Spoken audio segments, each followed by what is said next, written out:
एक घना जंगल और उसके दामन में बसा एक छोटा सा गांव सुंदरपुर। इसी गांव में रहते थे राम, विक्रम और सोहन। राम, लोग हमारी दोस्ती की मिसालें देते हैं और सही देते हैं। हम एक दूसरे के लिए जान तक दे सकते हैं। जान देने की जरूरत नहीं पड़ेगी। जब तक हम एक दूसरे का साथ देंगे, हमारी दोस्ती ही हमारी सबसे बड़ी ताकत है। हाँ, चट्टान की तरह मजबूत, जिसे कोई तोड़ नहीं सकता। शायद उन्हें ऐसा ही लगता था। उन्हें क्या पता था कि जिस जंगल को वो अपना घर समझते थे, वही जंगल आज उनकी दोस्ती का सबसे बड़ा इम्तिहान लेने वाला था। एक ऐसा इम्तिहान जो सालों की वफादारी को एक पल में दांव पर लगा सकता था। और ये सब शुरू हुआ उस दिन जब जंगल की गहराई में उनकी नजर एक अजीब सी चमक पर पड़ी। राम शांत और समझदार था। विक्रम थोड़ा तेज तर्रार और जोशीला, हमेशा कुछ बड़ा करने के सपने देखने वाला। और सोहन दिल का भोला लेकिन शरीर से सबसे ताकतवर। स्वभाव भले ही अलग थे, पर दिल एक दूसरे के लिए जुड़े हुए थे। सोहन, अगर आज तुम दोनों मदद के लिए नहीं आते तो मेरे खेत का काम कभी वक्त पर पूरा नहीं होता। अरे इसमें शुक्रिया कैसा? तू शहर जाता है तो दुनियादारी की सलाह भी तो तू ही देता है। हम दोस्त हैं, एक दूसरे का सहारा नहीं बनेंगे तो कौन बनेगा? और अगर कोई मुझे छेड़ने की कोशिश करता है तो तुम दोनों ही तो ढाल बनकर खड़े होते हो। हम एक हैं। सुंदरपुर का जंगल उनके लिए घर के आंगन जैसा था। बचपन से लेकर बड़े होने तक उनका जंगल में आना जाना लगा रहता था। एक बार गांव में कई दिनों तक मूसलाधार बारिश हुई, जिससे चूल्हा जलाना तक मुश्किल हो गया। सुनो, गांव में सूखी लकड़ियां बिल्कुल खत्म हो गई हैं। मैंने सोचा है क्यों ना हम जंगल के उस अंदरूनी हिस्से में जाएं जहां कोई नहीं जाता। वहां जरूर मिल जाएंगी। ख्याल तो अच्छा है विक्रम, पर वो इलाका अनजान है। हमें बहुत संभल कर रहना होगा और सबसे जरूरी, एक दूसरे से अलग नहीं होना है। अरे राम, फिक्र क्यों करता है? जब तक हम तीनों साथ हैं, कोई खतरा पास भी नहीं आ सकता। कल सुबह ही चलेंगे। अगली सुबह सूरज की पहली किरण के साथ वो कुल्हाड़ियां और रस्सियां लेकर जंगल की ओर निकल पड़े। वो इस बात से बेखबर थे कि ये सफर उनकी दोस्ती को हमेशा के लिए बदलने वाला है। वो निकले तो थे लकड़ियां खोजने, पर किस्मत ने उनके लिए कुछ ऐसा खोज रखा था जो उनकी दोस्ती की नींव हिलाकर रख देने वाला था। जैसे जैसे वो जंगल में गहरे उतरते गए, सन्नाटा बढ़ता गया। ऊंचे ऊंचे पेड़ सूरज की रोशनी को जमीन तक आने से रोक रहे थे। रुको, वो देखो वहां। क्या हुआ? क्यों चिल्लाया? वो देखो, घनी लताओं के बीच कुछ चमक रहा है। तीनों दोस्त धीरे धीरे उस तरफ बढ़े। सोहन ने अपनी ताकत से लताओं को एक झटके में हटा दिया। वहां मिट्टी और जड़ों के बीच एक पुराना लकड़ी का संदूक फंसा था। ये तो कोई खजाने का संदूक लगता है। विक्रम ने जल्दी जल्दी कुल्हाड़ी के हत्थे से मिट्टी हटाई। तीनों ने मिलकर पूरा जोर लगाया और उसे बाहर खींच निकाला। ताला इतना पुराना था कि सोहन के एक मजबूत वार से चर्र की आवाज करता हुआ टूट गया। और जैसे ही ढक्कन खुला, ये तो सोने की अशर्फियां हैं। इतनी सारी अशर्फियां ही नहीं, देख, हीरे, माणिक। हम तो राजा बन गए। हमारी गरीबी खत्म। ये असली हैं। ये बहुत बड़ी दौलत है। हमें इसे बहुत होशियारी से गांव ले जाना होगा। किसी को कानो कान खबर नहीं होनी चाहिए। हाँ, गांव ले जाकर इसके 3 बराबर हिस्से करेंगे। हाँ, 3 बराबर हिस्से। हम दोस्त हैं, जो भी है बराबर का है। हाँ बिल्कुल, बराबर हिस्से। लेकिन इसे ढूंढा तो सबसे पहले मैंने था। राम और सोहन ने चौंक कर विक्रम की तरफ देखा।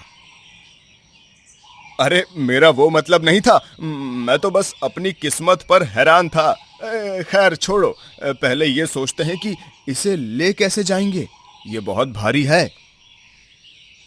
लेकिन तब तक बहुत देर हो चुकी थी। शक का पहला बीज बोया जा चुका था। उस एक जुमले ने दोस्तों के बीच सब कुछ बदल दिया था। उन्होंने संदूक को घनी झाड़ियों में छिपाया और गांव की ओर चल पड़े। जो रास्ता हमेशा ठहाकों से गूंजता था, आज उस पर एक बोझिल खामोशी थी। खजाना मैंने ढूंढा तो मुझे बराबर हिस्सा क्यों? ज्यादा तो मुझे मिलना चाहिए। सोहन को तो मैं मना लूंगा, पर राम बहुत चालाक है। मुझे कुछ करना होगा। क्या हो अगर ये सारा खजाना सिर्फ मेरा हो जाए? इस खजाने से सब ठीक हो जाएगा। मां का इलाज हो पाएगा, बहन के लिए नई फ्रॉक। लेकिन बंटवारे के बाद मेरे हिस्से में कितना आएगा? विक्रम तो पहले ही ज्यादा मांग रहा है, और कहीं राम ने इसे सरपंच को देने की बात कह दी तो? नहीं, मैंने भी बराबर मेहनत की है। मुझे अपने हक के लिए लड़ना होगा। राम, जो सबसे समझदार था, वो सबसे ज्यादा बेचैन था। वो देख रहा था कि कैसे सोने के लालच ने उनके दोस्तों की आंखों की मासूमियत छीन ली थी। दोस्तों, क्या हो गया है हमें? हम सोने के बारे में ऐसे बात कर रहे हैं जैसे हमारी दोस्ती से ज्यादा कीमती हो। अरे राम, तू फिर शुरू हो गया। ये सिर्फ सोना नहीं है, ये हमारी जिंदगी बदलने का मौका है। तू नहीं समझेगा। शाम को जब वो फिर मिले तो उनके बीच की खाई और भी गहरी हो चुकी थी। हमें रात गहरी होने तक रुकना चाहिए ताकि कोई हमें देख ना ले। क्यों? जितनी देर करेंगे खतरा उतना बढ़ेगा। किसी और ने देख लिया तो? हमें अभी चलना चाहिए। हां, विक्रम सही कह रहा है। अभी चलते हैं। जब वो अंधेरे में जंगल की तरफ बढ़े तो विक्रम ने सोहन को फुसफुसाकर अपनी तरफ खींच लिया। सोहन, राम की बातों में मत आना। वो बड़ा भाई बनकर सारा माल हड़पना चाहता है। देख, तुझे अपनी बहन के लिए भी सोचना है, अपनी मां के इलाज के लिए भी।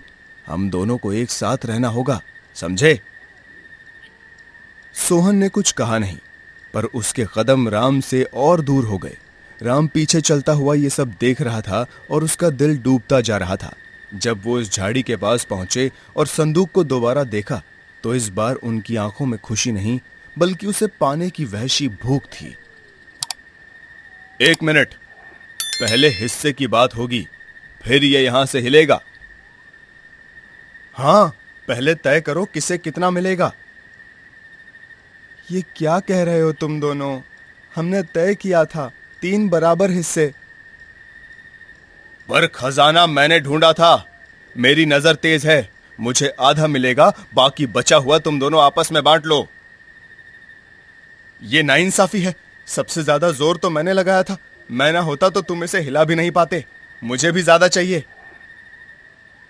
पागल हो गए हो तुम दोनों। हम दोस्त हैं, सालों से साथ हैं, और तुम इन सिक्कों के लिए एक दूसरे के दुश्मन बन गए। ये सिर्फ सिक्के नहीं है राम। तुम अपनी ईमानदारी का नाटक बंद करो। असल में तुम्हारी नीयत खराब है। तुम चाहते हो कि हम लड़ें और तुम सारा खजाना अकेले रख लो। ये इल्जाम सुनकर राम सन्न रह गया। वो अपनी लड़ाई में इतने अंधे हो गए थे कि उन्होंने न आसमान में जमा होते काले बादलों को देखा, न हवा में बढ़ती सरसराहट को। अचानक बिजली की तेज कड़क के साथ मूसलाधार बारिश होने लगी। हाँ, यहां से निकलना होगा। तूफान आ गया है। मैं संदूक के बिना कहीं नहीं जाऊंगा। विक्रम ने अकेले ही संदूक को घसीटने की कोशिश की। ये अकेले तुम्हारा नहीं है। इसी खींचातानी में कीचड़ में सोहन का पैर फिसला और वो अपना संतुलन खो बैठा।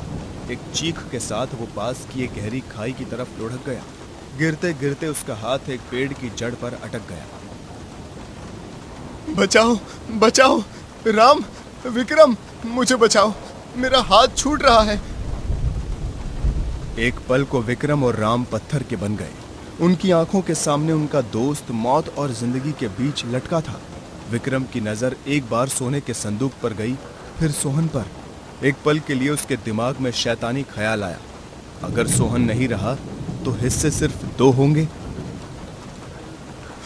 सोहन, हिम्मत मत हारना, हम आ रहे हैं। राम की आवाज ने विक्रम को जैसे नींद से जगा दिया। उसे अपनी हैवानियत पर घिन आ रही थी।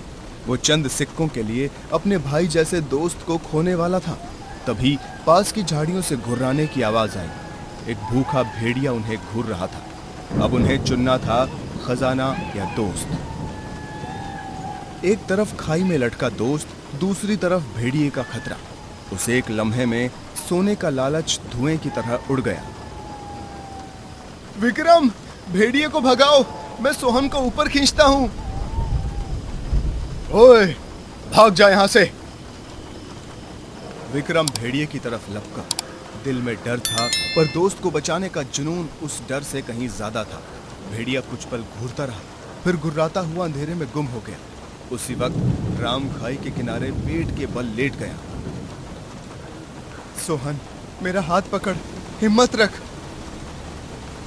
सोहन ने अपनी बची खुची ताकत से राम की कलाई पकड़ ली। राम उसे ऊपर खींचने लगा। खींचो राम, जोर लगाओ, मैं तुम्हें फिसलने नहीं दूंगा। अब वो फिर से एक हो गए थे। एक खाई में लटका था और दो उसे बचाने के लिए अपनी जान लगाए हुए थे। आखिरकार उन्होंने सोहन को खींचकर सुरक्षित जमीन पर लिटा दिया। तीनों दोस्त कीचड़ और पानी में सने एक दूसरे से लिपटकर हाँफ रहे थे। दोस्तों, मुझे माफ कर दो, मैं लालच में पागल हो गया था। मैं तुम जैसा दोस्त खोने वाला था। नहीं दोस्त, माफी तो मुझे मांगनी चाहिए। ये आग मैंने ही लगाई थी। अगर आज तुझे कुछ हो जाता तो मैं जिंदगी भर खुद को माफ नहीं कर पाता। दोस्तों, गलती हम सब की थी। हम भूल ही गए थे कि हमारा असली खजाना क्या है। तीनों की नजरें एक साथ उस संदूक पर गई। इस मनहूस चीज की यही जगह है। राम सही कह रहा है, इसकी वजह से मैं अपने भाई को खोने वाला था। चलो यहां से, मुझे ये सोना देखना भी नहीं है। उन्होंने उस खजाने की तरफ पीठ की और एक दूसरे का सहारा लेकर लड़खड़ाते हुए गांव की ओर चल पड़े। उनके हाथ खाली थे, पर उनके दिल भरे हुए थे। उन्होंने महसूस किया कि असली खजाना सोना चांदी नहीं, बल्कि वो हाथ होते हैं जो मुश्किल में आपको थाम लेते हैं। उस रात विक्रम और सोहन गांव लौटे तो उनके हाथ खाली थे, कपड़े फटे थे और जिस्म पर चोटें थी, लेकिन दिलों में एक अजीब सा सुकून था। उन्होंने एक दूसरे से वादा किया कि वो उस रात और उस खजाने के बारे में कभी बात नहीं करेंगे। वो जानते थे कि जिंदगी ने उन्हें जो सबक सिखाया है वो दुनिया की किसी भी दौलत से कहीं ज्यादा कीमती है। उनकी दोस्ती अब पहले से भी ज्यादा गहरी हो चुकी थी, क्योंकि वो एक ऐसी आग से होकर गुजरे थे जिसने उनके रिश्ते का सोना और भी खरा कर दिया था। उन्होंने जान लिया था कि पैसा तो आता जाता है, पर सच्ची दोस्ती वो खजाना है जो एक बार खो जाए तो फिर नहीं मिलती।